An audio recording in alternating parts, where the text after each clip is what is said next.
Hello বন্ধুরা, আমি মৌসুমীদির daily blog থেকে তোমাদের বলছি। তোমরা সবাই কেমন আছো? আমি এখন ব্লগটা শুরু করছি। এখন দেখো না, প্রায় নানা করে 11টা বাজে। জানো তো, এই যে এখানে জামা কাপড়গুলো শুকোতে দিয়েছিলাম, এই যে একটা একটা করে আমি তুলে নিচ্ছি। এই যে জামা কাপড়গুলো তুলে নিই, ভালো রোদ্দুরে না শুকিয়ে গেছে জানো তো, ওই জন্য জামা কাপড়গুলো তুলে নিয়ে যাই। তারপরে আরও তো ওদিকে অনেক কাজ আছে, তো ওই জন্য জামা কাপড়গুলো নিয়ে যাই। যদি একটু ভিজে থাকে সেগুলো আমি উপরে গিয়ে চাড়িয়ে দেব।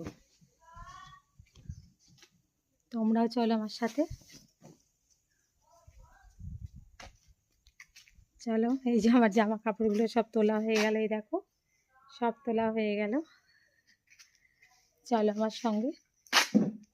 এবার বাড়ির দিকে যাচ্ছে। এটা বাগানে এসেছিলাম, বাগানে সব শুকোতে দিয়ে দিই। সবসময় উপরে উঠতে পারি না, পায়ে ভীষণ ব্যথা, 3 তলায় আমি উঠতে পারি না সব সময়। এই দেখো আমাদের ইতু গাছটা কি সুন্দর হয়েছে দেখো বন্ধুরা, দেখতে পাচ্ছ? এই তো সবে পেতেছি, বেশি দিন তো হয়নি, ধরো 8-10 দিন হয়েছে। তার মধ্যে কত সুন্দর বেরিয়েছে দেখো। এই যে মনসা তলায় আমাদের ইটু গাছটা দেখো, তুলসী গাছগুলো দেখো, বাড়ির দরজার কাছে এই যে ছোটো ছোটো চারা লাগিয়েছিলাম, এবার ভর্তি হয়ে গেছে চারিদিকে তুলসী গাছ। এই যে আমাদের বেবি মা যাচ্ছি, ঠাকুর ঘরে ফুল দেয়, শাশুড়ি থাকতে প্রথম থেকে দিচ্ছে, বুঝলে? আর ইনি হচ্ছেন আমাদের মকরমা,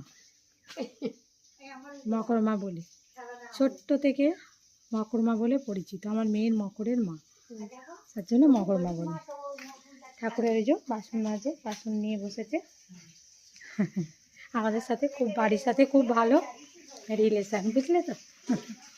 সবাইকে নিয়ে মিলেমিশে একটু থাকতে হবে। ছোট্ট একটা গ্রাম, এটা হরিপাল, হরিপালের একটা গ্রাম থেকে আমি বলছি। মাঝে মাঝে থাকি নিউ টাউন, মাঝে মাঝে থাকি গ্রামের মধ্যে, বুঝলে? সবটাকেই এনজয় করতে হয় বলে বন্ধুরা, আমার সব ভাই বোনেরা। ভাত তো ওকে দিয়ে গেছিলাম জানো তো বন্ধুরা, কেমন হয়েছে?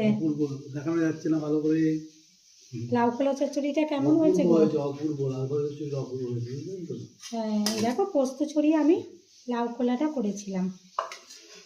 তোমার দাদাকে আমি খেতে দিয়ে গেছিলাম, কারণ ও একটু বেরোবে তো, ওই জন্য একটু সকাল সকাল দিয়ে দিয়েছি জানো।